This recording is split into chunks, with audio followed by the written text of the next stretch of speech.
জাল কাগজপত্র বানিয়ে কক্সবাজার সাগর পাড়ে 200 কোটি টাকার সরকারি জমি দখল করেছে একটি চক্র। এতে নেতৃত্ব দিয়েছেন মুক্তিযোদ্ধা প্রজন্ম লীগের এক নেতা। দখলবাজ ও জেলা প্রশাসনের চোর পুলিশ খেলায় দখলি জায়গায় তৈরি হচ্ছে অসংখ্য দোকান। গণমাধ্যমে এ নিয়ে খবর প্রকাশের পর অভিযানে নেমেছে দুদক। মরশিদুর রহমান খোকনের বিশেষ রিপোর্ট।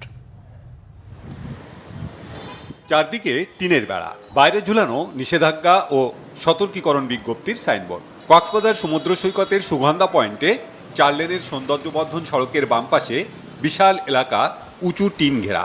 নিষেধাজ্ঞার আদেশটি সেটেছে দখলদাররা, আর সতর্কীকরণ বিজ্ঞপ্তি লেখা সাইনবোর্ডটি লাগিয়েছে জেলা প্রশাসন। 6 মাস ধরে ঝুলে থাকা দুটি সাইনবোর্ড দেখে এর ভেতরে কি হচ্ছে তা বোঝার উপায় নেই। খাস জমি দখল করে নির্মাণ করা হয়েছে শতাধিক দোকান।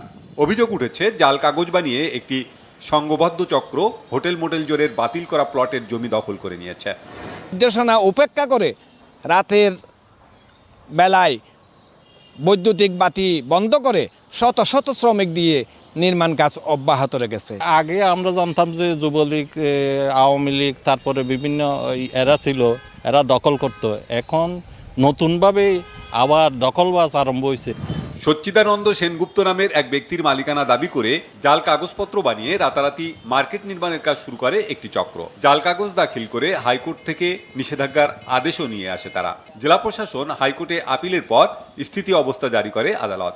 কিন্তু দখলদার চক্রটি সেখানে সেমিপাকা দোকান তৈরি করে হাতিয়ে নিচ্ছে লাখ লাখ টাকা। এই কক্সবাজার পর্যটন নগরী, এটার সৌন্দর্য নিয়ে সবাইকে, সংশ্লিষ্ট সবাইকে কনসার্ন থাকতে হবে।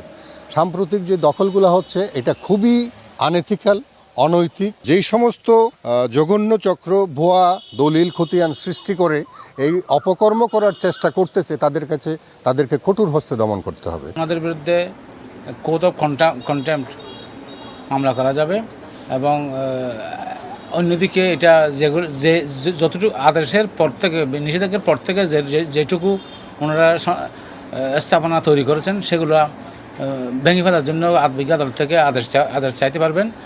সরকারি খাস জমি দখলের বিষয়টি নজরে আসার পর অভিযানে নামে দুদক।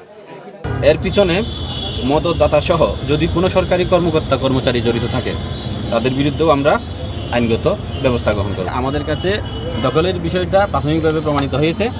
এরপরে যে বিষয়টা সেটা হচ্ছে যে কিছু দালালিক রেকর্ডপত্র আমাদের সংগ্রহ করে সেগুলো আমরা বিশ্লেষণ করব।